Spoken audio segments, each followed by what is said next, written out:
अरे दोस्तों, अजीजों, Jesus link के सुनने वालों, अल्फ्रेड गेल आल्बनी न्यूयॉर्क से आज की सच्ची और अच्छी बातों के साथ आपके सामने हाजिर है और सलाम अर्ज करता है। आज का शो मेरा है 287 और शो का टॉपिक है हमारे सियासतदान। हमारे सियासतदान और सबसे पहले तलाते कलाम पाक ज़बूर 90 उसकी 1 आयत से लेकर 4 आयत तक पढ़ूंगा। ज़बूर 90 और इसकी 1 आयत से लेकर 4 आयत तक पढ़ूंगा। या रब, पुश्त दर पुश्त तू ही हमारी पनाहगाह। बहुत बड़ी बात, ये सच्ची बात, और इससे बड़ी सच्ची कोई बात हो ही नहीं सकती कि वो ही हमारी पनाहगाह है। यारा पुश्त दर पुश्त तू ही हमारी पनाहगाह है। इससे पहले के पहाड़ पैदा हुए या जमीन और दुनिया को तूने बनाया, अजल से अब तक तू ही खुदा है। क्योंकि खुदा तो अल्फा और ओमेगा है, ना उसका शुरू है ना वो अजल से है और अब तक रहेगा। अजल से अब तक तू ही खुदा है। तो इंसान को फिर खाक में मिला देता है। तो इंसान को फिर खाक में मिला देता है और फरमाता है, आए बनी आदम लौट आओ।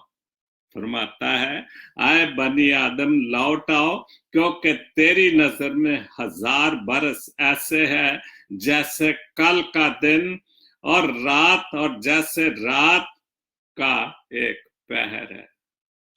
एक बात पढ़ूंगा फिर, और फरमाता है, आए बनी आदम लौट आओ। खुदावंद के पाक कलाम के पढ़े और सुने जाने पर खुदावंद अपनी बड़ी बरकत बख्शे। आमीन। तो जो सबसे बड़ी बात के खुदा जब इंसान का वक्त आ जाता है तो वो आदमी को, इंसान को, बनी आदम को कहता है कि आए इंसान लौटा। इस बात पर हमने कभी गौर नहीं करते। हम जो कुछ आज हमारे सियासतदान कर रहे हैं वो इस बात को शायद नहीं मानते कि हमारा वक्त आखिर आना ही आना है और खुदा ने हमें कहना है कि आए इंसान, तू कितना भी बड़ा अमीर था, तू कितना भी बड़ा सियासतदान था, तूने कितनी भी बड़ी लूट मार कर ली मुल्क से, तूने गरीबों को क्या हाल बना दिया, एक दिन खुदा ने उनको भी कहना है कि आए इंसान, तू लौटा, क्योंकि अब तेरा वक्त हो गया है।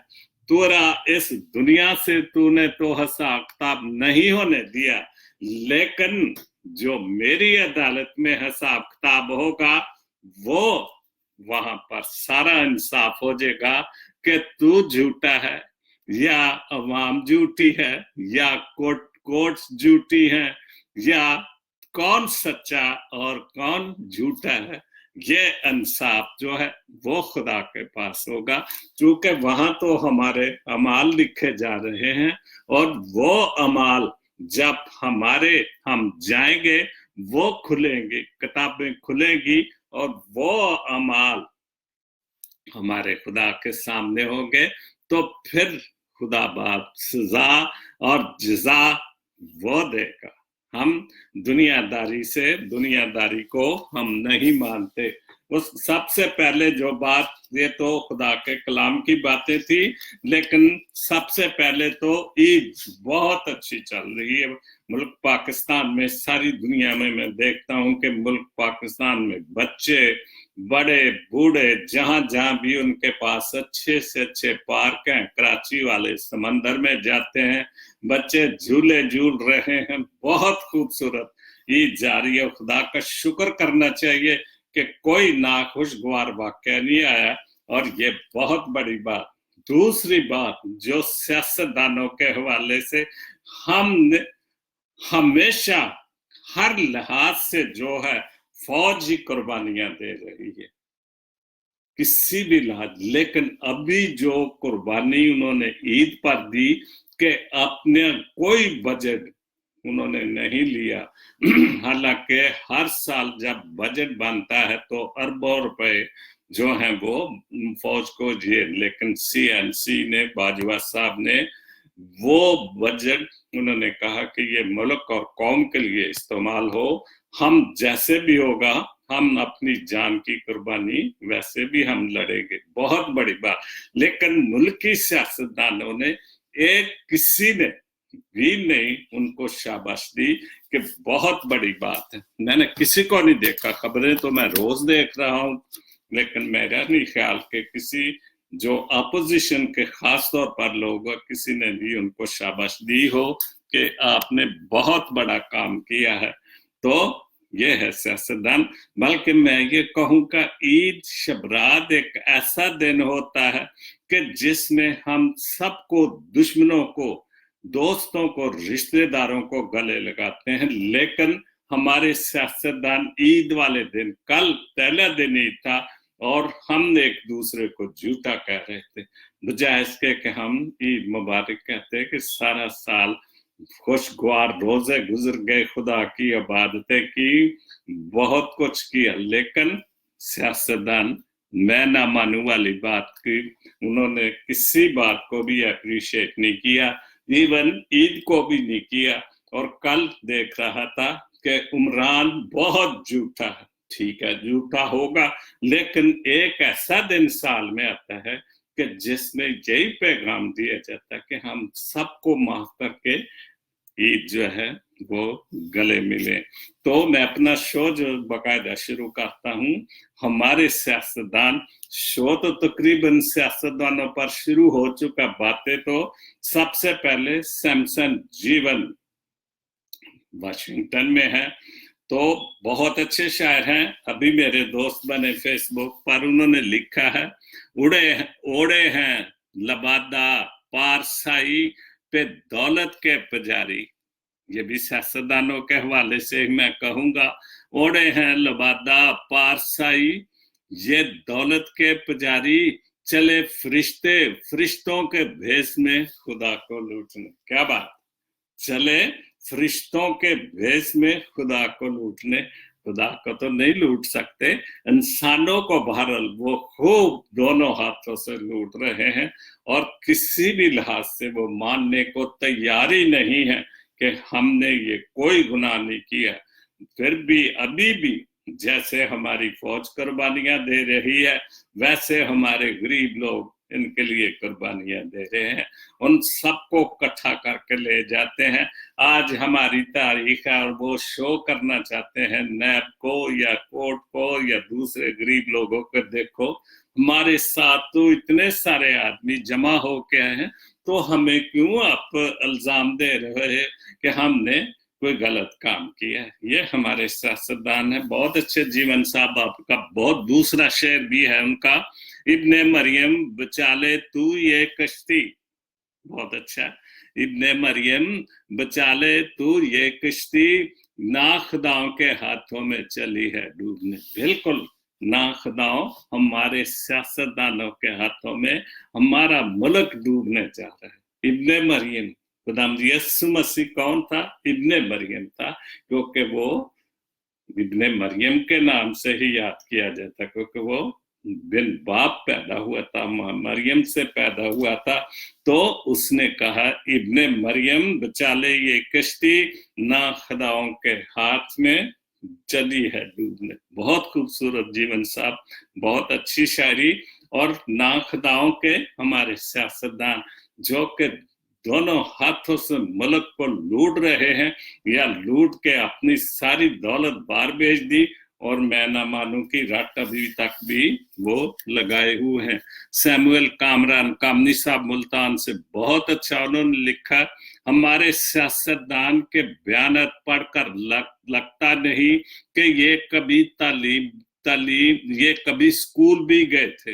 ये बिल्कुल सच्ची बात, 100% बात।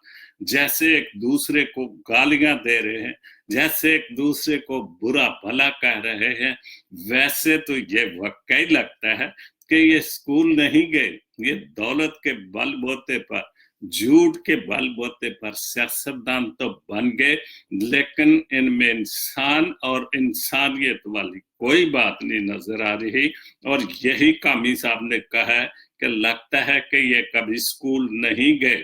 अवाम को शर्म ही नहीं कि अब तो अनजाना सा खौफ भी आने लगा है। बिल्कुल, अब तो अनजाना सा, वाकई सच्ची बात है, खौफ आने लगा है कि जो हाल इस मुल्क का भी कर रहे हैं, दिन रात ना ईद देख रहे हैं, ना रोजे देखे हैं, कोई शय नहीं देखे, लेकिन अपने आप को फिर भी वो पासा समझते हैं कि हम जो कुछ कर रहे हैं हम सब ठीक कर रहे हैं। लेकिन जैसे मैंने हवाला पढ़ा था कि वक्त तो इंसान पर आना है। जिस खुदा ने इनको अशरफ मखलूकात बनाया, उसने एक दिन तो कहना ही कहना है कि आए सियासतदान आजा, तेरा हिसाब किताब मैं करूंगा, वो कि तू इनसे हिसाब किताब इनको नहीं देने वाला। तो खुदा की लाठी तो बड़ी बेहवास है, वो जरूर किसी दिन इन पर लाठी तो अपनी जरूर चलाएगा, क्योंकि गरीब अवाम को इन्होंने बहुत बुरी तरह पीस दिया है कि उनको रोटी पानी के लिए भी मुश्किल हो रही है। उसके बाद समरीन रशीद जिस माशरे में बहुत अच्छी पोस्ट में पढ़ता रहता हूं उनको, ये अमृत नगर की हैं, मेरे दोस्त डॉक्टर रशीद साहब बहुत अच्छे इंसान थे, खुदा को प्यारे हो गए। उन्होंने लिखा है डॉक्टर कसाब बन जाए, जिस माशरे में डॉक्टर कसाब बन जाए, तालीब कारोबार बन जाए। ये बिल्कुल ये सब चीजें, ये सब बुराइयां हमारे मुल्क पाकिस्तान में पाई जाती हैं। बिल्कुल, जहां डॉक्टर को नहीं देखता कि गरीब है, वो उसने अपनी फीस लेनी है। हालांकि यहाँ पर इन मुल्कों में ऐसी कोई ज्यादती वाली बात नहीं, किसी के पास पैसा हो ना हो, कितना बड़ा बिल बन जाए, वो कभी नहीं बोलेंगे कि आप घर चले जाओ, हॉस्पिटल में चले जाओ, इमरजेंसी लेके जाओ, जैसे मर्जी चले जाओ। उन्होंने सबसे पहले जितने दिन भी आप रहो, उन्होंने अपनी टेक केयर करनी है आपकी, और फिर जब ठीक हो जो घर, उसके बाद बिल लाएंगे, फिर देखेंगे कि आप दे सकते। आप सोच भी नहीं सकते कि मेरे इस सिस्टम पर कितने पैसे लगे, बहुत पैसे लगे, वो डॉलरों में, रुपए में नहीं, लेकिन मुझे कोई पता नहीं कि कैसे, किधर से आए, कैसे हुआ। अभी तक भी जो भी सिस्टम मैं मंगाता हूँ वो मुझे आ रहा है, मेरी इंश्योरेंस जाने और वो जाने, लेकिन कसाब नहीं है डॉक्टर, और तालीम कारोबार नहीं है। तालीम यहाँ पर हाई स्कूल, जो कॉलेज जिसको हम हायर सेकेंडरी स्कूल कहते हैं, 12वीं जमात तक फ्री एजुकेशन है, और पब्लिक स्कूलों में या प्राइवेट स्कूलों में भी तालीम फ्री है, ये है। और उसके बाद रिश्वत कानून बन जाए हमारे मुल्क में। रिश्वत एक कानून बन चुका है, हम हर आदमी ये सोचता है कि ये मेरा हक है, रिश्वत लेना मेरा हक है, मैं भी अमीर बन जाऊं। वो अमीर से अमीर तर बनने के लिए गरीबों को लूटता रहा है।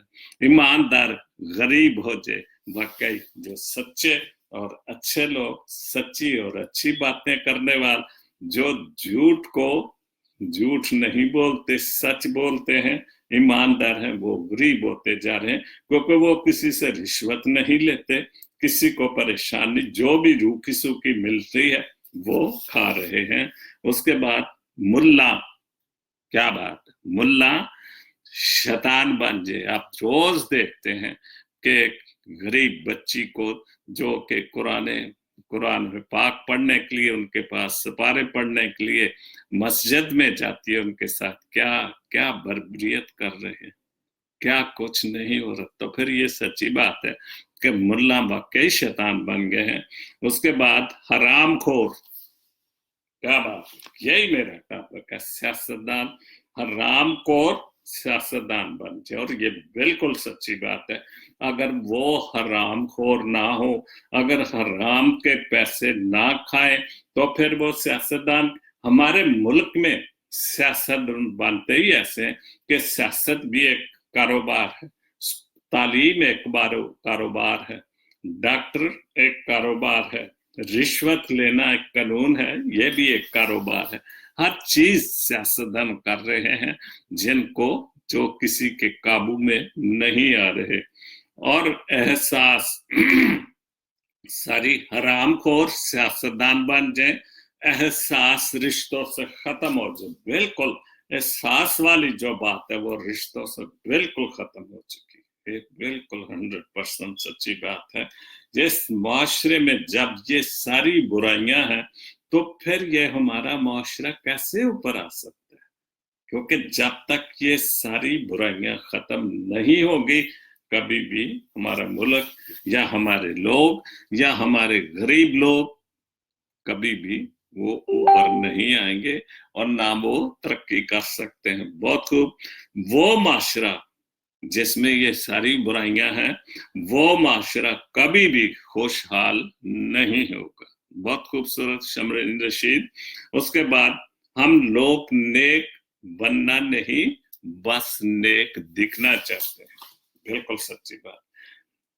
हम नेक सिर्फ दिखावे के नेक बनना चाहते हैं। हकीकत में हम नेक बनना नहीं चाहते। मुंह से हम ये कर रहे हैं, हमने इतना गरीबों को दे दिया, सिर्फ दिखावे के लिए जो कुछ हो रहा है, हकीकत में नेक नहीं बन रहे।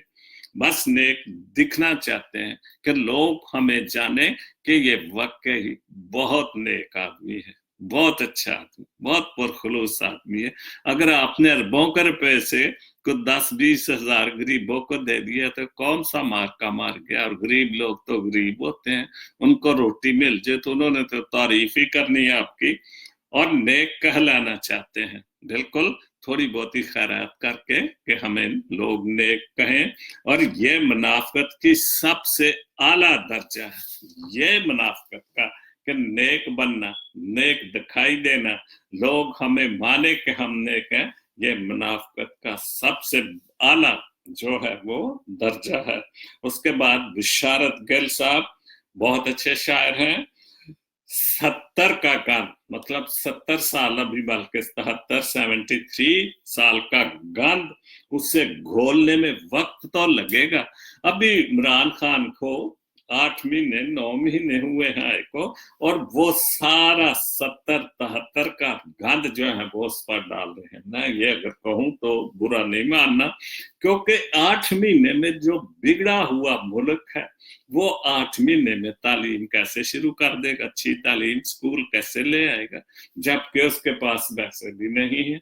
और हम जो 30 साल से ज्यादा हुक्मरान रहे हैं वो इस बात को मानने के लिए तैयार नहीं कि हमने तो कुछ भी नहीं किया। इमरान खान भी और मैंने भी कई बार अपने शो में कहा कि जो कोई काम हुए, डैम बने हैं, जो कुछ भी हुआ वो अयूबी दौर में हुआ। हमारे गांव के पास से जो वो गुजरती है रेलवे लाइन, तो उस वक्त यूबी दौर में इलेक्ट्रिक ट्रेन गुजरी थी और अब वो सब कुछ खत्म हो गया। उसके बाद किसी को तौफीक नहीं हुई कि उस लाइन को कायम दायम रख सके। या खानेवाल तक डबल लाइन है, उसके आगे जो अंग्रेजों ने जो कुछ किया वो ही अभी तक वो ही है।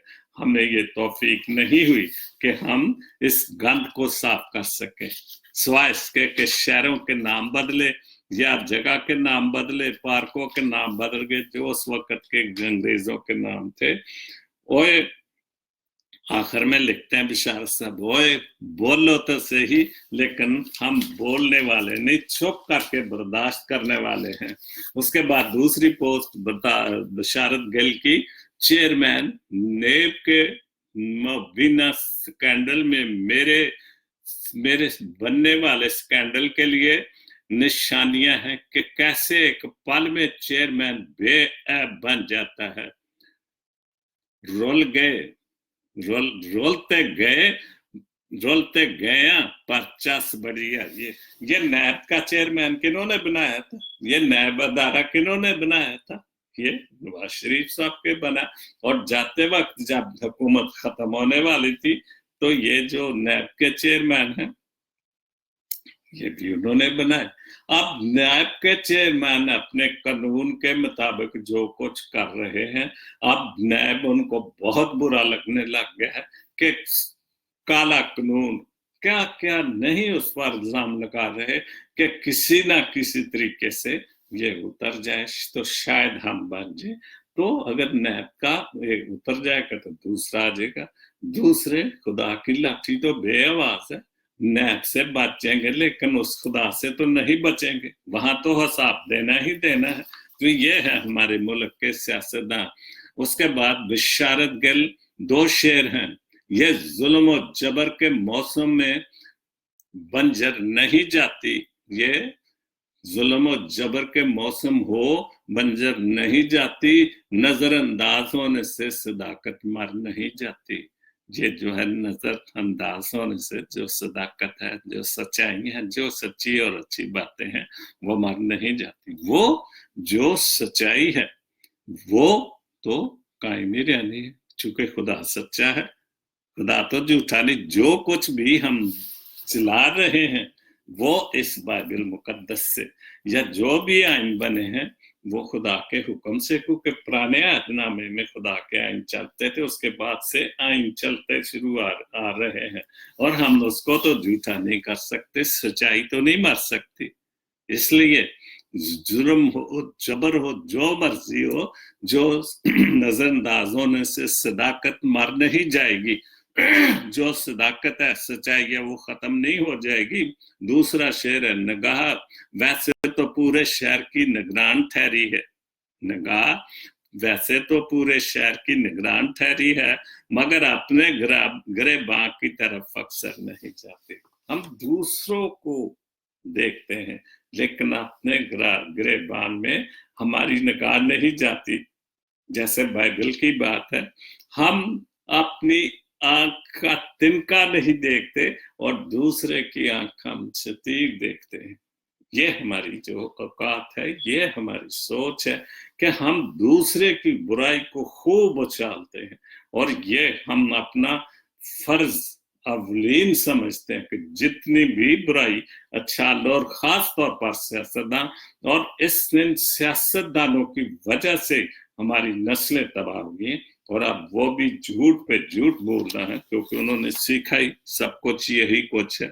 उसके बाद फकीर बी साईं बहुत अच्छे शायर, बहुत सच्चा लिखते, उन्होंने लिखा है, पाक धरती एक ऐसी गाय है, पाक धरती जो हमारी धरती, हमारा प्यारा मुल्क पाकिस्तान एक ऐसी गाय है, दूध जिसका बहुत निकाला गया।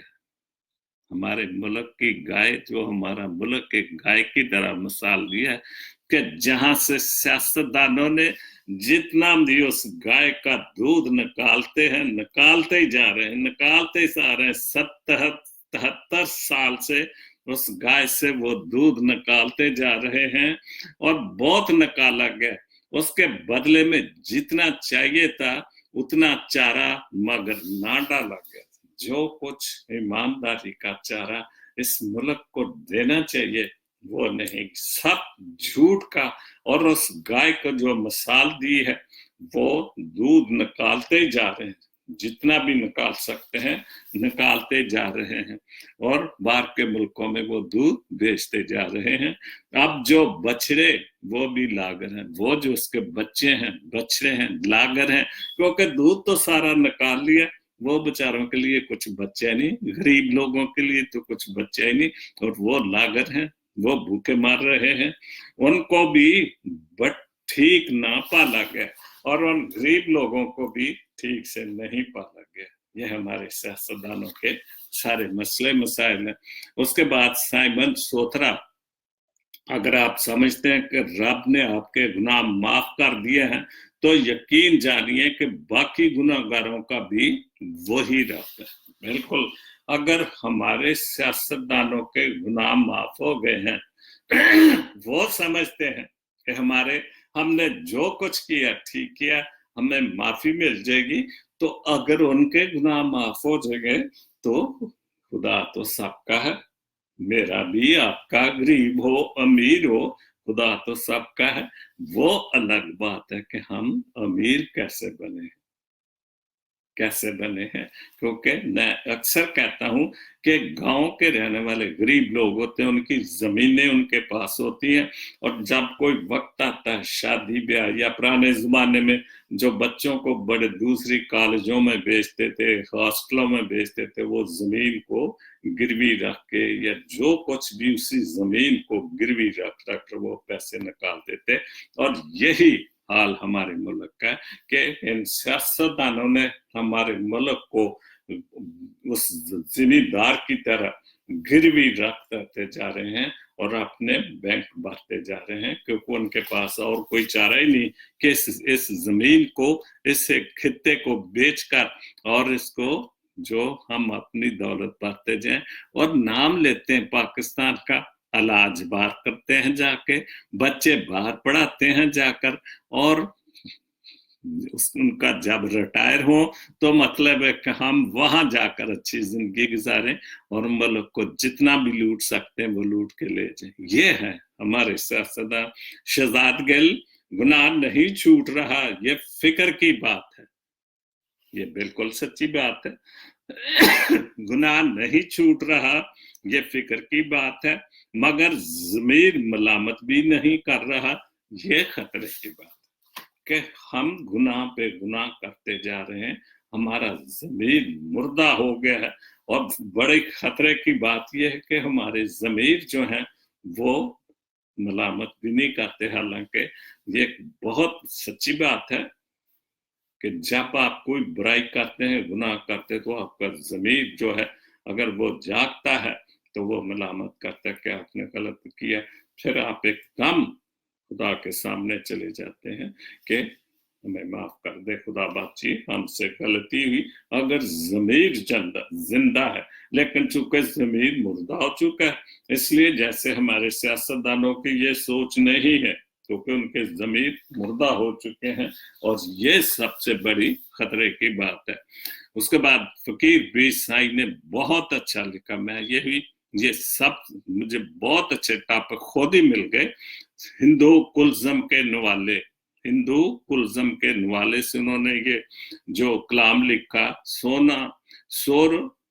नाव में कई सौ समाये हुए हैं, 100 नाव में, कश्ती में, हमारे मुल्क में 100 नाव में कई सौ समाये हुए हैं, रिश्वत और दहशत और जुल्मत के डराए हुए हैं। बिल्कुल उस कश्ती में, उस मुल्क में लोग कितने हजारों करोड़ों अब तो हो गए हैं, तो वो सब डराए हुए। वाकई सियासतदानों ने बड़ी दहशत फैलाई हुई है, रिश्वत, दहशत, जुल्मत के डराए हुए हैं। बिल्कुल वो जबरदस्ती उनको इकट्ठे, क्योंकि बहुत सारे लोग तो उनके मज़ारे हैं, मुलाजिम है, चूंकि उनकी मिलें चलती हैं, उनके क्या कुछ नहीं, तो वो सारे मजदूरों को जबरदस्ती जुल्म के साथ, ज्यादती के साथ इकट्ठे करके ले जाते हैं, और वो सब उनके जो जुल्म के नीचे दबे हुए हैं। मुफलिसी और मसाइब के सताए हुए लोग, हमारे लोग मुफलसी और मसाइब के सताए हुए लोग, शासलार की इशरत के चबाए हुए लोग। शासलार जो हमारे मुल्क के सियासतदान, जो शहनशाह हैं, जो नवाब बने हुए हैं, वो सारे उनके सताए हुए लोग। कुछ सलार जो पहले फौजी भी हुए, उन्होंने भी काम नहीं किया, जिन्होंने जमहूरियत से ज्यादा फौजियों ने हुकूमत यहाँ पर की।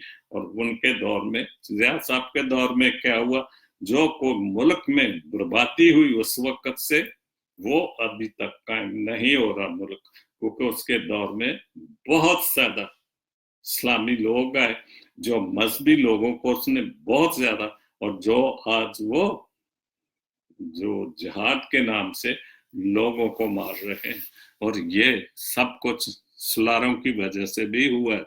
अफसरशाही की चक्की में घुमाए हुए लोग, अफसरशाही जो हमारे ऊपर, जो गवर्नमेंट के अफसर बड़े बड़े, उनकी चक्की में घुमाए हुए लोग, शायर शेख के असाए चढ़ाए हुए लोग, ये सारे शायर और शेख के जो है, ये सब उन्हीं के चढ़ाए हुए लोग हैं। उन्होंने इन लोगों पर जुल्म और जबर कर रहे हैं।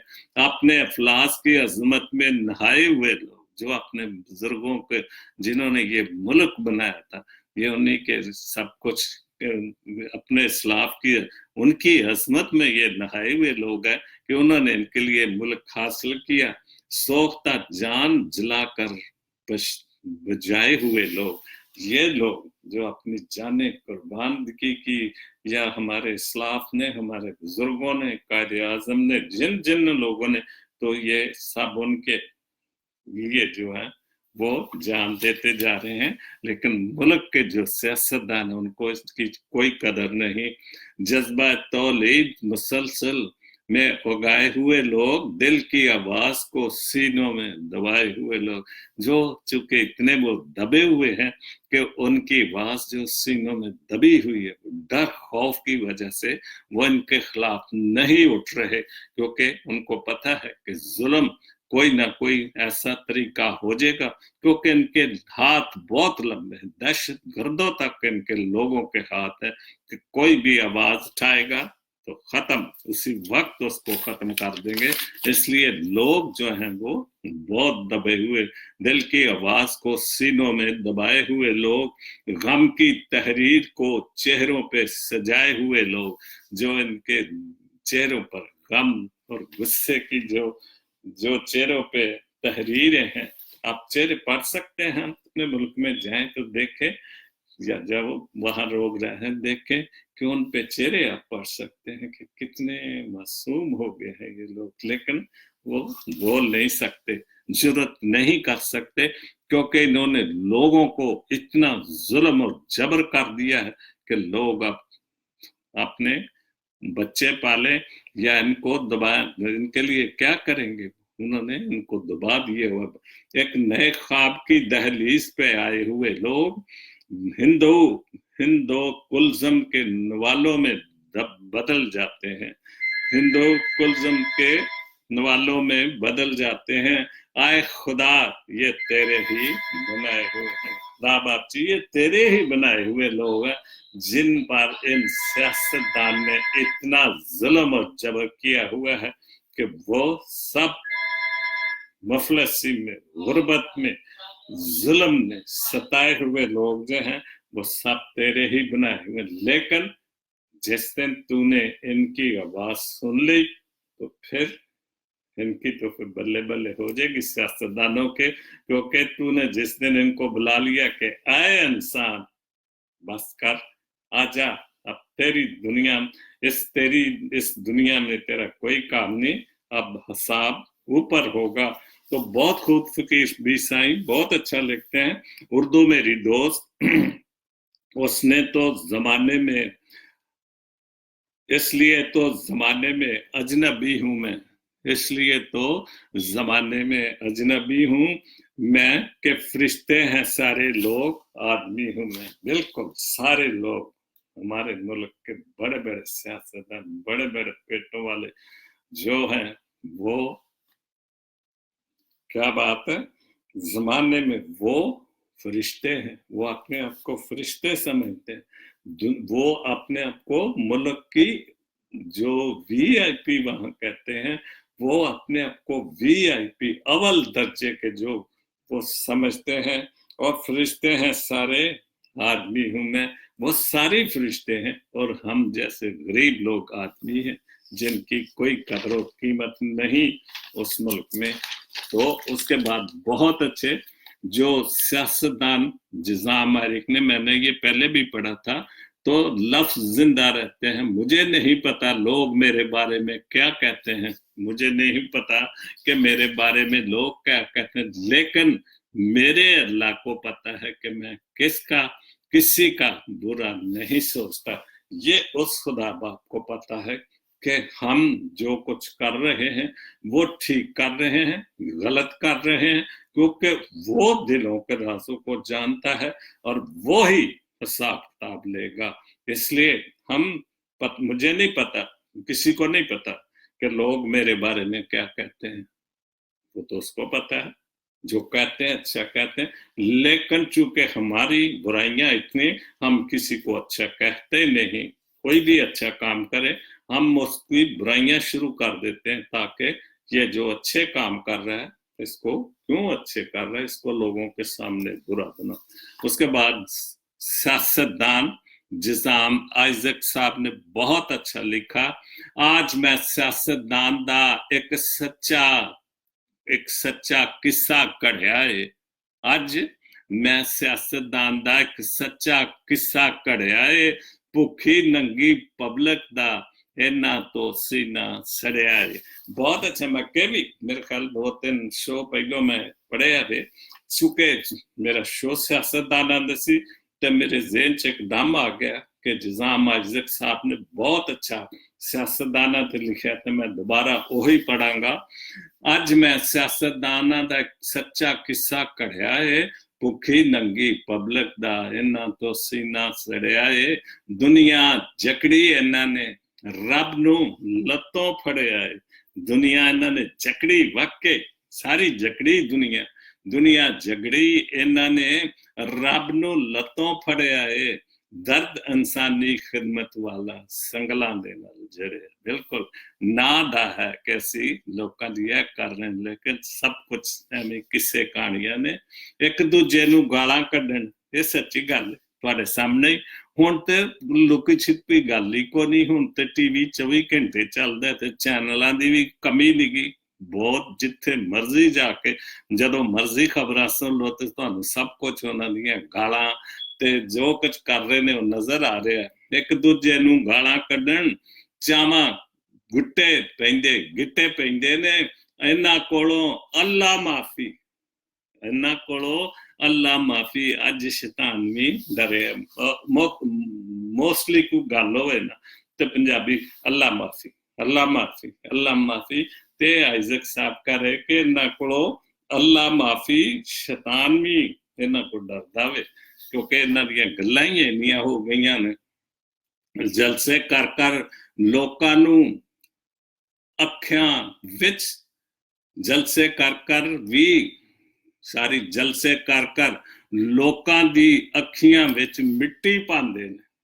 क्योंकि जिस तरह जेड़ी भी हुकूमत आई ते असी शो करने के पावर, 2-4-20,000 लोग कट्ठे ले, बसा खरीद लिया, लोगों ने भी पैसा बड़ा तो उन्होंने पता जो फिर आवांगे होर पैसा कमा लवांगे, ते असी लोगों की अखां च मिट्टी पाने कि जेड़ा भी हुक्मरान है वो झूठा वे, असी सच्चे सन ते सानू क्यों नहीं मौका फिर दिता जाता है कि असी मुल्क नूं फिर भी लुटन लई आ जाइए।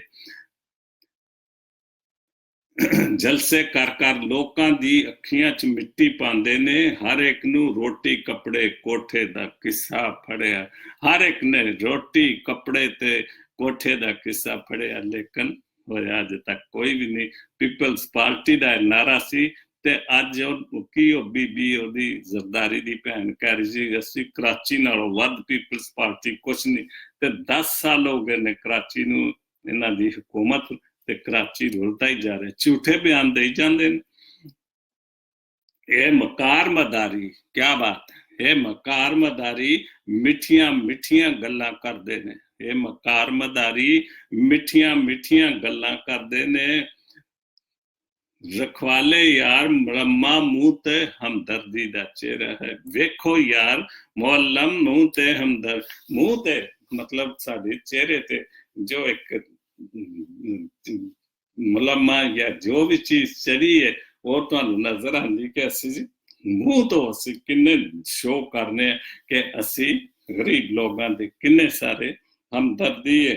जेड़े चिट्टे कपड़े पा के, चिट्टे कपड़े दिल है खोटा, चिट्टे कपड़े दिल है खोटा, हस हस गल्लां करदे ने, सच्ची गल।